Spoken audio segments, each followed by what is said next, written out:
Les Remolinois d'hier et d'aujourd'hui sur Radio RG30. Le Conseil général du Gard s'est réuni en séance publique le mardi 21 janvier 1975 à 9h30 sous la présidence de Monsieur Robert Gourdon. Monsieur le Président déclare la séance ouverte. Messieurs, lors de ces dernières semaines, nous avons eu la tristesse de perdre notre collègue, le docteur Maurice Viala. Déjà au cours de la session de décembre, sa place était restée vide parmi nous, alors qu'il occupait depuis 30 ans. Nous avons souhaité les uns et les autres qu'un répit de l'implacable mal qu'il atteignait lui permette de revenir encore quelque temps dans cette assemblée. Cela n'a pas été possible. En votre nom à tous, j'ai exprimé lors de ces obsèques l'estime que nous lui portions en même temps que la sympathie que nous devions à sa famille. Aujourd'hui, nous nous réunissons pour la première fois depuis ce triste événement et je veux à nouveau exprimer les sentiments qui étaient les nôtres à l'égard du docteur Viala. Je le ferai très brièvement et très simplement. Notre collègue Maurice Viala était avant tout le docteur Viala. Cette vocation médicale avait empreint toute sa vie et avait fait de lui, dans son canton de Romoulin, le médecin de campagne au sens le plus noble du terme. Constamment, sa porte était ouverte à tous et sa notoriété médicale, sa compétence avait fait de lui, dans ce canton qu'il avait adopté, l'homme vers lequel on se tournait. Non seulement lorsqu'on avait des problèmes de santé, mais également lorsque ceux-ci se doublaient de problèmes infiniment plus complexes. Toujours, il savait apporter, aux uns comme aux autres, le secours de la science et aussi le réconfort de son bon sens et de sa lucidité. Cette vocation médicale avait fait que parmi nous, au cours de ces 30 derniers exercices de son mandat de conseiller général, il avait été constamment orienté vers les problèmes de sa spécialité. Nous avons eu le privilège de bénéficier de son solide bon sens et de ses connaissances étendues. Qu'il s'agisse des problèmes à l'aide sociale, qu'il s'agisse des problèmes hospitaliers, qu'il s'agisse sur un plus large des problèmes sociaux, toujours le docteur Viala était à nos côtés, pour nous apporter son expérience et nous permettre de voir clair dans les situations difficiles. Nous lui devons véritablement, à cet égard, la plus grande reconnaissance. Il fut 30 ans conseiller général. Il appartenait à cette série d'hommes dont 3 ou 4 demeurent la série qui avait été élue en 1945 et qui fut constamment réélue. Il a été maire de Romoulin pendant 15 ans et durant ce long mandat, il a apporté à la population de cette commune tout son appui. Il a su marquer son passage par une action constructive et méthodique. Aujourd'hui, pensant à lui et à tout ce qu'il nous a apporté, je veux évoquer sa mémoire en disant qu'il fut, sur le plan de sa profession, un homme exceptionnel et sur le plan du mandat qu'il a rempli, le serviteur véritablement avisé des populations. Et je voudrais à nouveau redire en votre nom, à Madame Viala, à son fils et à tous les siens, notre profonde sympathie. Je vous prie d'observer en sa mémoire quelques instants de silence. 9h passées de quelques minutes. À l'instant, commencer l'émission Les Remolinois d'hier et d'aujourd'hui. C'est votre rendez-vous, bien sûr, que vous découvrez sur Radio RG30 chaque 3e dimanche de chaque mois. Nous sommes dimanche 21 mai. Juste avant de commencer cette émission, on a eu l'occasion de pouvoir entendre un enregistrement. Monsieur Nicolas Cartaillet, le maire actuel de Romoulin, qui a lu un petit message par rapport à Maurice Viala, qui était ancien maire, bien sûr, de Romoulin. Mais pour la bonne raison, c'est qu'en fait, aujourd'hui, on est avec Françoise et son invitée, c'est Madame Belin. C'est Françoise qui va nous présenter Madame Belin, tout justement par rapport à cette émission spéciale avec elle et qui, bien sûr, a travaillé longtemps à la mairie et qui a bien connu Maurice Viala. Et tout justement, comme pendant l'émission, elle parle beaucoup de lui, on a voulu rendre un petit hommage à ce docteur Maurice Viala. Les Remolinois d'hier et d'aujourd'hui sur Radio RG30. Aujourd'hui, nous enregistrons Madame Belin, qui a une place toute particulière dans le village, puisqu'elle a été secrétaire de mairie pendant plus de 40 ans. Donc tous les vieux Remoulinois connaissent Madame Belin, et elle connaît tous les vieux Remoulinois. Et je pense qu'elle a beaucoup de choses à nous raconter sur son expérience professionnelle pendant autant d'années. Entrée à la mairie de Romoulin le 15 janvier 1951 Et naturellement, c'était pas du tout comme à la fin de ma carrière. On avait quelquefois au courrier le journal officiel, c'est tout. Je travaillais avec monsieur Georges Merle, qui était le grand-père de Gérard Pedro, que tout le monde Qui a connaît. été maire après. Il a d'ailleurs été maire de Romoulin. Et je suis resté avec lui jusqu'en mai 1953. Et puis en mai 1953, le docteur Viala a été élu. Mais je dois quand même raconter que pendant la participation avec monsieur Merle, nous avions pas trop de matériel, la mairie n'était pas riche, et on avait quand même une machine à écrire. Le téléphone, on enregistrait on appelait et on tombait le sur standard l'inter de qui, oui. voilà.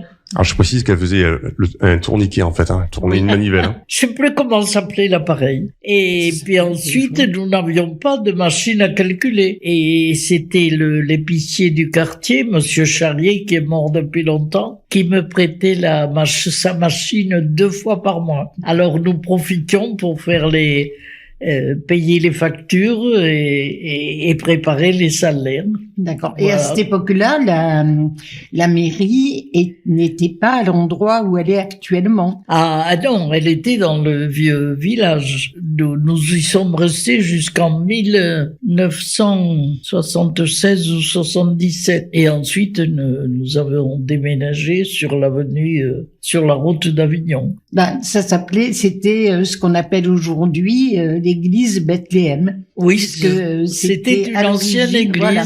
Oui, voilà. Donc, Et il y avait quand même 4 bureaux, le nôtre, puis l'assistante sociale, le bureau du maire et le bureau du juge. Nous avions un juge à Romoulin à l'époque. Il habitait sur l'avenue, une maison qui appartient maintenant au Benelli. et quelle était sa fonction? Il était juge, bien sûr, mais quelle était, Nous avions des plaidoiries dans la salle de la mairie. Ça n'a pas duré longtemps, hein. Ensuite, ça a été un huissier qui a pris sa place. Alors ça, c'était uniquement pour consulter les gens sur leur plainte ou autre, quoi. Le juge, je suis pas resté longtemps. Nous allions après à Nîmes. J'ignorais complètement qu'il y avait un juge à Romoulin. Ah si, je vous dis, la maison était en face au Joël Julien par là. Une grande maison qui appartient maintenant à Benelli, Fernand Benelli. Non, je sais pas du tout. Pas connu. Ça sera l'occasion peut-être de rechercher toujours pour les prochaines émissions. Oui. C'était vraiment pas grand-chose, hein. Il y avait de la terre battue, c'était encore... La mairie, vous parlez. Oui, c'était encore. Et c'est le docteur Viala qui a fait refaire le sol et mettre le chauffage central. C'était un événement, on était heureux. On avait un petit poêle dans notre bureau qu'il fallait entretenir toute la journée. Un poêle à bois ou à charbon? Oui, un poêle à charbon. D'accord. C'était nos gardes qui s'occupaient de ça. D'accord. Vous vous rappelez du nom des gardes, justement? Oui, bien sûr, c'était Christophe Merle, qui est le père de tous les Merle, de Paul, de Raymond, etc. Et puis le second, c'était Aimé Bastide. Il était le père de Madame Baudou, si vous connaissez mieux. Et Madame Baudou et Madame Merle Marcel. Ce sont des vieilles familles de Romoulin. Ah oui, oui. Des familles ancrées. Nombreuses même. Nombreuses, oui. Ah oui. C'est d'ailleurs ces familles-là qui faisaient les élections à l'époque. Et puis après, je crois que c'est tout ce que je peux dire. Que Monsieur Merle se donnait beaucoup de mal pour le village. Le village et pour tout. C'était une période où nous manquions d'eau potable. Et il a fait tout ce qu'il a pu pour... C'est lui qui a fait construire le réservoir qui était au-dessus. Qui a tellement été critiqué. Oui. Enfin, on avait de l'eau, hein. Je crois que c'est tout ce qu'il fallait voir à ce moment-là. Et qu'est-ce qu'il faisait dans la vie? Il n'était pas que maire. Alors non, moi je l'ai connu retraité, mais il était plombier. D'accord. Voilà. J'ai du mal à réunir ce que je voulais dire. Mais prenez votre temps. Il est allé passer une journée chez le percepteur de Romoulin, le percepteur est le receveur municipal de la mairie. Et alors, pour apprendre à faire un budget. Et puis depuis, il faisait son budget tout seul. D'accord.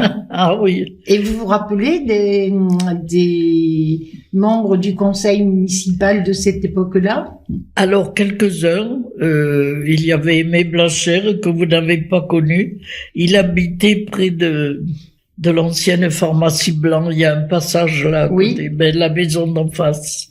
Puis alors, il y avait Pascal Foch, qui habitait une maison qui fait le coin de la route de Bagnoles et du chemin du Grand Champ. Sa maison était là. Et puis, il y a eu Georges Bonnet.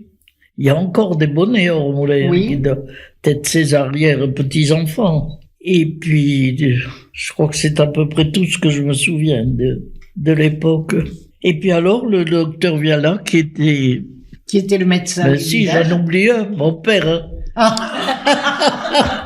Oh ben quand même, vous exagérez. Mon père se présentait avec Georges Merle, oui. D'accord. Et puis alors, le docteur Viala a été élu en 1953 avec une liste incomplète puisque le monsieur Merle, mon père, ils étaient 3 ou 4 à être élus de la deuxième liste, quoi. D'accord. Voilà. Et après, il a été là jusqu'à son décès. Mais il s'est même présenté certaines années sans avoir d'opposition. Vous avez... Il a été très impliqué dans la résistance, le docteur Viala. C'est ça. Oui. Vous avez des souvenirs de ça? Non, de ce qu'il nous racontait, oui, c'est vieux, vous comprenez, tout ça. 93 ans, je dois dire que je sais qu'il était conseiller général. Oui, il a été conseiller général en 1945, dès la fin de la guerre. Alors moi, ce que je sais sur lui, je l'ai lu surtout. Pendant la guerre, il soignait les maquisards qui étaient blessés par balle. Ah oui. C'est-à-dire qu'il risquait sa peau, pas plus. Oui. Il risquait sa peau. Et bien entendu, il n'allait pas le déclarer aux autorités allemandes. Et non. Il les soignait, voilà. Mais je sais pas quelle était, s'il avait une activité autre que celle-là. Il était très ami avec mon père qui était dans l'armée secrète et je me suis toujours demandé si lui n'était pas aussi dans l'armée secrète. Ah, je sais pas du tout. Je sais qu'il avait débuté comme médecin à Romoulin en 1934. Oui. Mais après... quelles étaient ses activités à l'époque? Oui, à l'époque, je l'ai toujours connu comme médecin. Et oui, il était très au courant de tout. Il était formidable pour apprendre. J'ai appris beaucoup avec lui, hein, je le dis franchement. Et quand il ne savait pas quelque chose, ou que nous étions embarrassés par quelque chose de nouveau, parce que il arrivait tout le temps quelque chose de nouveau. Oui. C'est inimaginable tout ce qu'on a confié aux mairies à partir de là. Et il connaissait tout le monde dans la préfecture, il me disait appelez un tel, dites ce que c'est de ma part, et on avait tout de suite notre renseignement. Oui. Et oui, puis il a été malade en 1974. 73 ou 74. Et après, il est mort 6 mois après. Il a perdu son fils entre-temps. Bêtement, hein. Les Remolinois d'hier et d'aujourd'hui sur Radio RG30. J'avais un conseiller municipal qui m'aidait, c'était le monsieur Julien, Julien Méric, qui était gérant de la cave coopérative. Oui. Et il était le seul retraité, et alors il vous aidait beaucoup. Il était à la mairie, et c'est lui qui recevait les gens, etc. Et comment la mairie organisait les fêtes, les fêtes votives, La fête de la cerise. C'était pas tellement la mairie à ce moment-là. Il y avait des jeunes qui s'en occupaient, oui. Ouais. Maintenant, ce sont les associations. Mais autrefois, c'était les jeunes du village. La mairie participait, naturellement, s'il manquait de l'argent à la fin, on a toujours participé. Ça, oui. Mais la mairie ne s'occupait pas de trouver des activités ou des chanteurs. Il y avait de tout. On avait même des comédies musicales marseillaises. On en a eu de ça. Alors, est-ce que c'est à la même époque où il y avait tous ces artistes qui se produisaient à Romoulin? Je sais pas qui encore hier me parlait. Ah, c'est Madame Gilles qui me racontait qu'elle se rappelait de nombreux artistes qui étaient venus à Romoulin, Pétula Clark, les Charlots. Il y avait Alain Barrière. Elle me disait qu'il y avait énormément d'artistes qui se produisaient à Romoulin. C'était pas la mairie qui l'organisait, ça. Non, du tout. D'accord. C'était le comité des jeunes. Le comité des jeunes, oui. À un moment donné, le comité des arènes, là, Oui.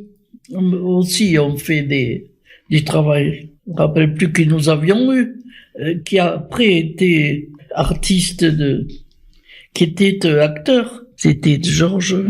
Je m'excuse, mais franchement, Ouais, écoutez, il y a beaucoup de choses que j'ai oubliées, vous voyez. C'est Monsieur Trinquier qui était à la tête de l'association de l'Union Taurine. De l'Union Taurine. Oui, c'est exact. Ouais.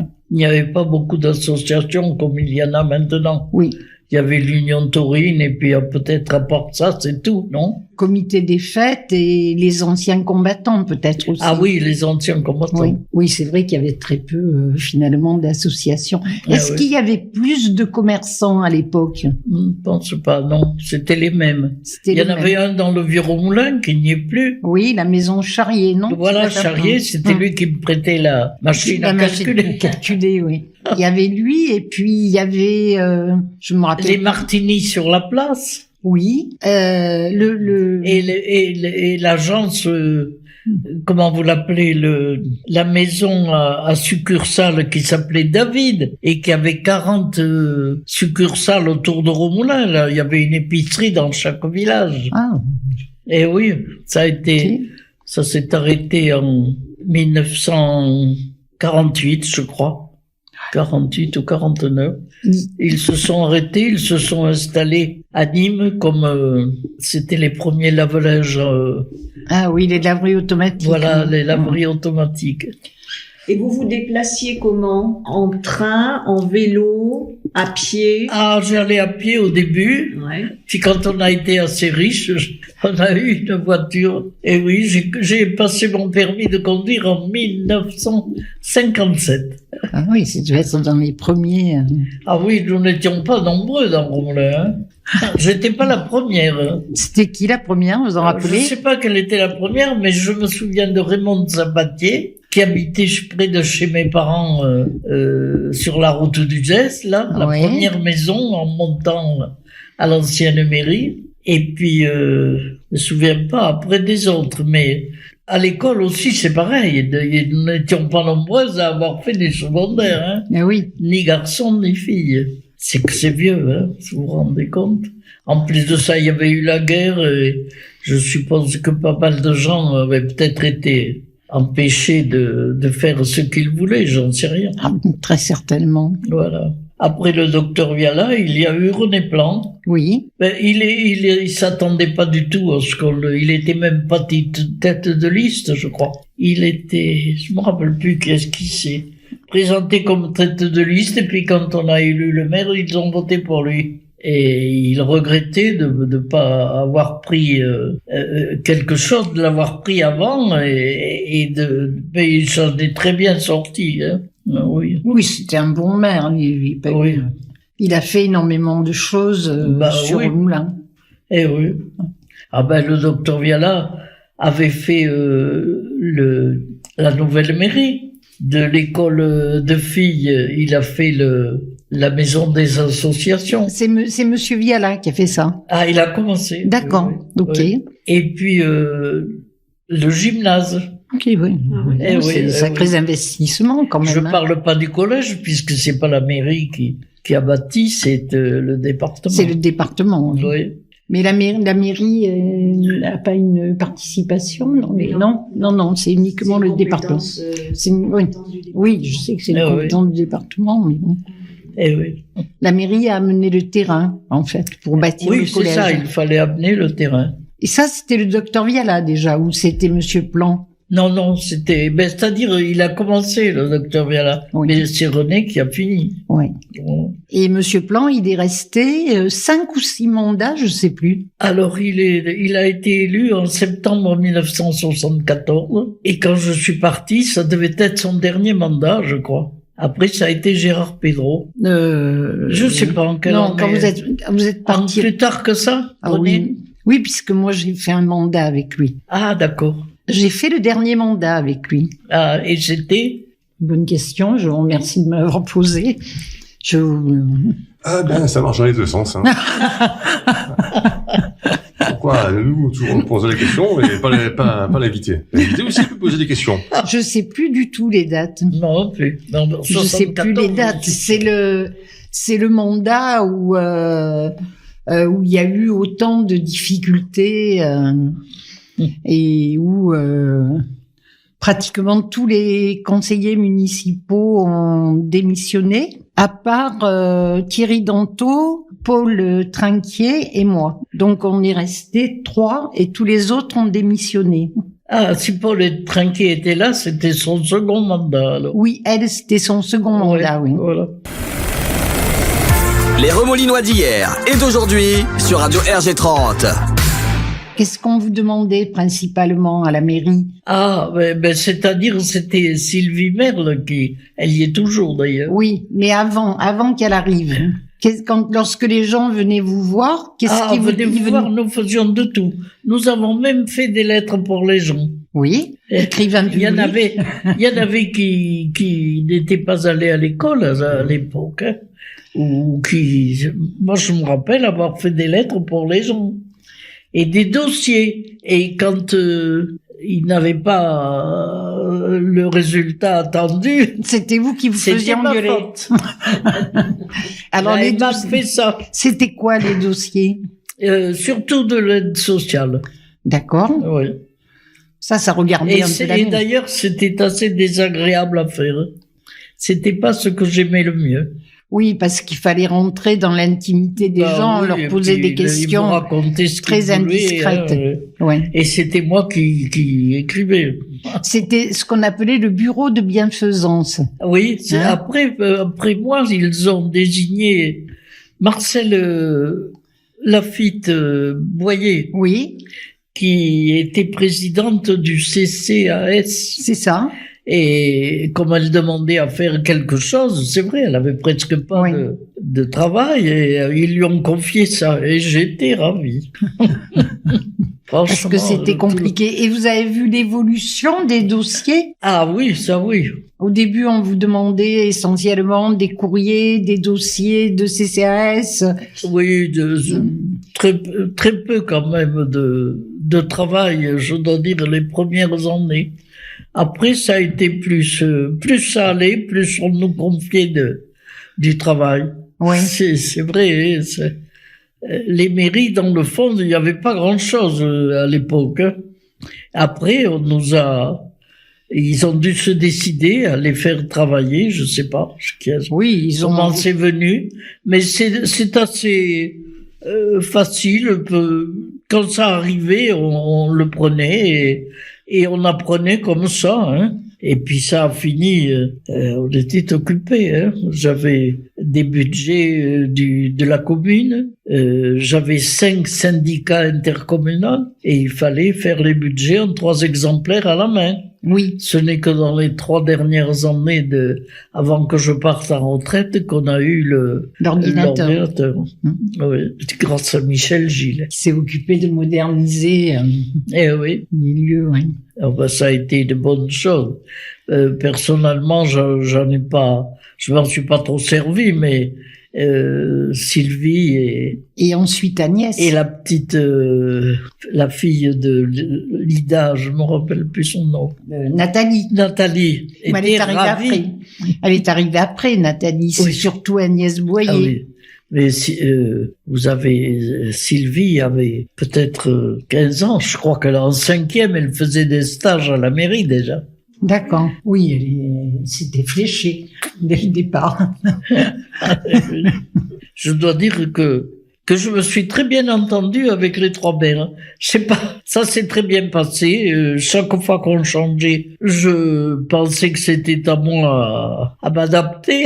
Et alors, je faisais comme il voulait. À part mon travail de secrétariat qui ne changeait pas, je faisais comme il voulait pour certaines choses. Je n'ai jamais eu de problème. Ça épatait tous mes collègues quand on avait des réunions à Uzès ou autre, ils en revenaient pas. 3 mères en 40 ans. Et le docteur Viala, il est mort en janvier 75, je crois, le 5 janvier. Et oui, on a fait tout le tour de Romoulin pour aller jusqu'au cimetière. Vous avez dû connaître, non? J'étais pas là. Non. J'étais pas là à l'époque. Non. C'était en 75. Les gens étaient encore chez lui que nous, on était au cimetière. S'il y avait un monde, de Nîmes, de partout. Il avait d'abord tout le conseil général qui était venu. Il y a eu des discours. Les discours le qui ont été discours du conseil général aux obsèques D'accord. du docteur Viala. Oui, parce qu'ils ont dû, dans ce discours, ils devaient récapituler sa carrière. Ah, sa carrière, oui. Oui. Ah ben, il a été élu depuis 1945, hein. Il était conseiller général quand il est mort. Comme Monsieur Plan aussi. Monsieur Plan, et je suis resté, je crois, 17 ans avec lui. Il a été conseiller général 74.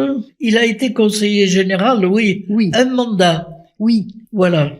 Il a été conseiller général un mandat. Ça s'emballait pas tellement, autant que je me souvienne. C'était compliqué. Oui. Mais il se dépensait, hein. C'était lui, il envoyait pas quelqu'un. Quand il y avait un problème aux écoles ou ailleurs, c'était lui qui y allait, hein. Oui, il était sur le terrain, oui. Ah oui, oui. Il était sur le terrain. C'est-à-dire qu'il y avait pas les techniciens qu'il peut y avoir aujourd'hui dans les mairies. Dans les mairies, maintenant, il y a des techniciens et c'est indispensable parce que les choses ont tellement évolué. Ah oui, oh oui. Et les compétences demandées sont diverses. Ah, une seule personne ne peut pas les cumuler. Ouais. Il tardait à choisir mon successeur, mais je vois pas pourquoi il hésitait. Agnès Boyer. Elle avait d'autres diplômes que les miens, hein. Oui, mais vous aviez l'expérience, vous. Et voilà. Vous aviez l'expérience et vous aviez l'antériorité. Vous aviez vu les choses évoluer. Évoluer, voilà. Mais on le trouve normal, je sais pas. Je me suis adapté chaque fois. C'est venu petit à petit. Et elle a voulu rentrer un mois avant, ou 2 mois, je crois, avant. Elle n'a pas eu besoin de 2 mois pour comprendre, hein. Ça a été vite fait. De toute façon, je restais dans la mairie, mais je suis allé au grenier ranger les archives. Tout avait été laissé à l'abandon, on n'avait plus le temps. Et je suis allé classer tout ça. Et ça a été refait il y a pas longtemps. Ils y sont actuellement. Ah, ils y sont. Ah, quelqu'un me l'a raconté, je sais pas qui. On remet de l'ordre dans les archives. Dans les archives, oui. Oui. C'est un éternel recommencement. Ah oui, d'accord. Oui. La mairie, c'est ça, hein, pour beaucoup de choses. Ce qu'on avait fait une année en travail de secrétariat, c'était la même chose l'année d'après. Puis après, il y avait des trucs à côté, naturellement. Des choses qu'ils créaient, qu'ils innovaient, et voilà. Et est-ce que vous avez vu l'augmentation des personnes qui venaient vous voir entre quand vous êtes arrivé à la mairie et à la fin? Ah oui, il y avait beaucoup plus de monde. Personnes. Oui. Mais Romoulin était un peu limité par ses frontières là, avec les villages environnants, ce qui fait que il n'y avait pas moyen de s'étendre tellement. Oui, C'est pour ça que M. Plan a essayé de faire l'Arnède. oui, Voilà. Pour que ça attire du monde, que ça amène du monde. oui. Sinon, la Vigière, c'était impossible. Le pont du Gard, c'était inondé également. Oui, Et vous sortez de Romoulin, vous rentrez dans Cernac. oui, on rentre est dans limité Cernac, dans par, Fourmès, oui, dans on Saint-Hiver. n'avait pas, oui, c'était pas facile d'agrandir. Oui. Les Remolinois d'hier et d'aujourd'hui sur Radio RG30. Comment vous avez vécu la crue de 58? On avait le Gardon, c'était la première fois. Ben, c'était quelque chose, hein. Mes parents habitaient une maison sur la route d'Uzès, là, où habite maintenant ma fille. Et nous avons eu pas mal de Gardons, mais je veux dire, c'était pas comme maintenant. Maintenant, vous êtes indemnisés d'un côté et de l'autre. En 58, zéro. Personne n'était assuré, en non, plus. non, du tout. Mon père était fonctionnaire, alors les collègues avaient fait une collecte, d'accord, mais les autres n'avaient rien du tout. Et vous vous rappelez de la venue du général de Gaulle? Il est venu Oui, à cause du pont. Docteur Viala, qui aimait rire, disait le Gardon a compris. Ah, il avait beaucoup d'humour. Oh, beaucoup d'humour. Je me souviens d'une fois où il avait un terrain de l'autre côté de Romoulin, là, dans Baudran, avec des pommiers. Et ça lui appartenait, et les pommiers étaient à lui. Alors, on a eu quelqu'un d'étranger, je sais pas, qui lui faisait des discours sur les fruits, les cerises de la commune, etc. Et alors il lui dit, oh, moi vous savez, à part la pomme de Baudran. Voilà, c'était son genre. Et donc on avait de la peine à se retenir, hein, parce qu'on était deux après. Et oui. Denise Frédéric est venue après. Vous étiez au cœur du village, en fait. Vous étiez au courant de tout et Ah oui. de tout ce qui, Ça, oui. de tout ce qui se préparait comme innovation. Ah ben, j'ai toujours fait attention à jamais raconter. Je suis resté. Oui. C'est ce qu'avait dit Georges Merle. D'ailleurs, quand je suis rentré, il m'a dit ici, on se tait. Oui. Voilà, j'étais prévenu et j'ai fait mon possible. Eh oui. Je pense que c'est nécessaire, même aujourd'hui, Eh oui. de se taire.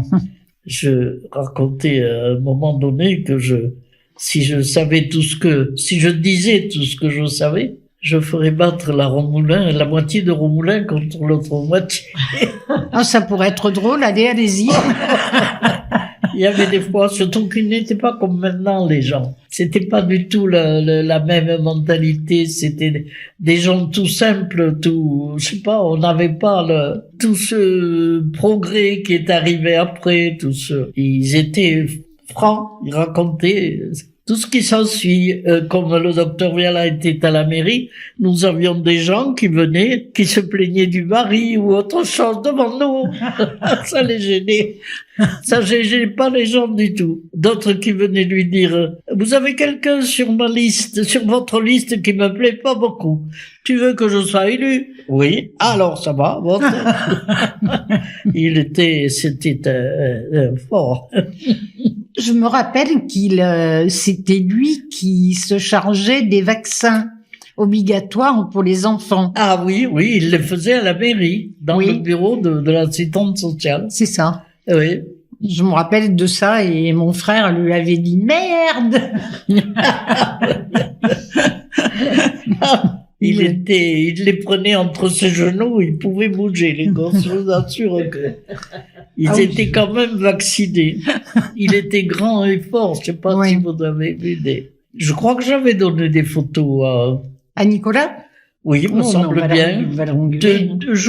Il me restait deux élections de maire, deux mandats de maire que j'avais gardés en photo.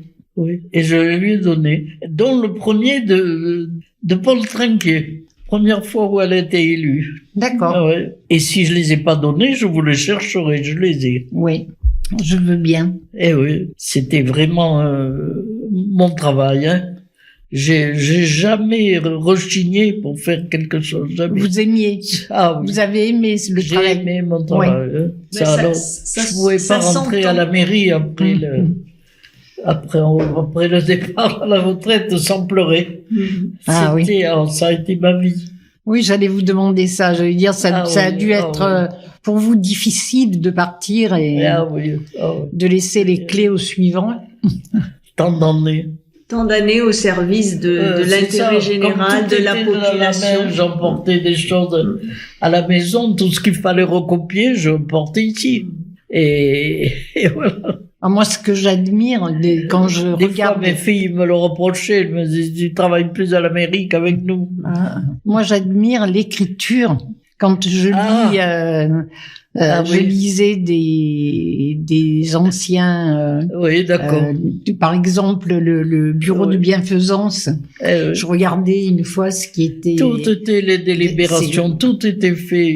Il a fallu des années pour qu'on tape à la machine une délibération.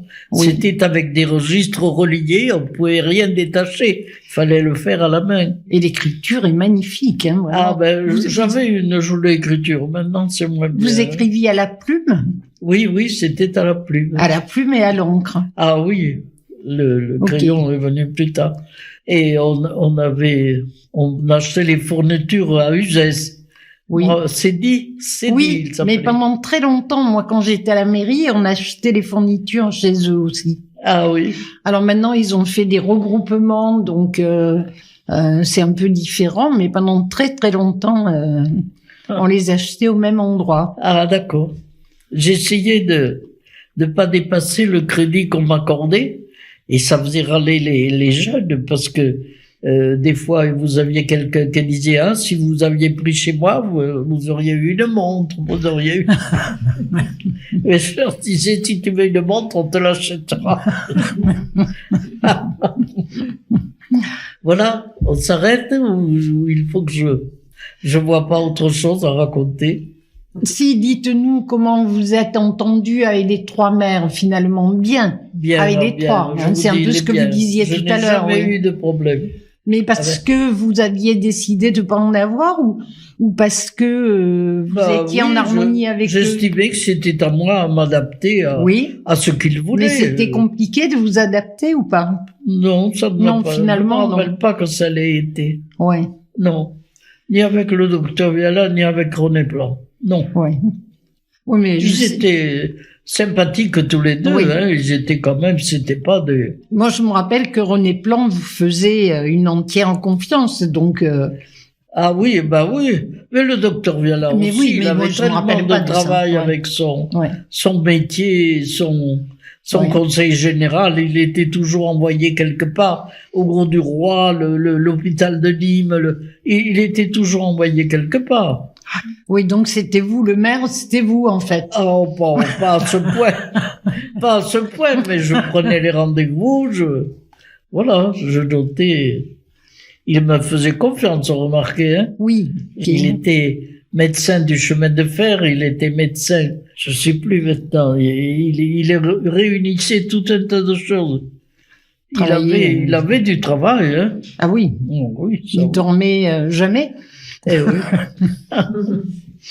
En tout cas, madame, vous êtes un bel exemple d'engagement Ma foi, je vous remercie. au service de la population. Ah Et oui, c'est, oui. Oh oui, je crois pas avoir... je crois qu'en 40 ans, j'ai eu 2 accrochages. Et je peux pas le raconter, il y a encore du monde, la famille. En tout cas, nous Mais sommes... je peux vous assurer que je fais tout mon possible pour les satisfaire. Mais ça, Ah oui. ça s'entend. Téléphoner pour les gens, téléphoner pour les autres, oui. Ça, oui. Ça s'entend et vraiment merci. C'est un bel hommage qu'on voulait vous rendre pour Merci votre beaucoup. engagement et votre abnégation au service oui. des Remoulinois. Et je vous connais pas Merci. tous au conseil municipal. Hein? Merci. Merci, Madame Belin. Oh, je vous en prie du tout. Je regrette d'avoir des trous, mais il y a des choses... Ah non, c'est super. Vous n'avez Vraiment, pas eu beaucoup de trous, vous non? n'avez pas ça eu me de revient trous. à mesure que Ah je non. vous parle, ça me revient. On se, Mais autrement, Non, c'est un véritable plaisir Ça y de est. vous écouter. Eh ben, on se C'est projetait. ça. On était D'accord. avec vous au moment où vous arriviez à la mairie. On vous voyait travailler, on vous voyait Eh oui. écouter les Remoulinois. Et non, c'était un grand plaisir, un grand Eh oui. moment. Merci. Hein. Nos chroniques et replays à écouter gratuitement et en illimité sur notre site internet www.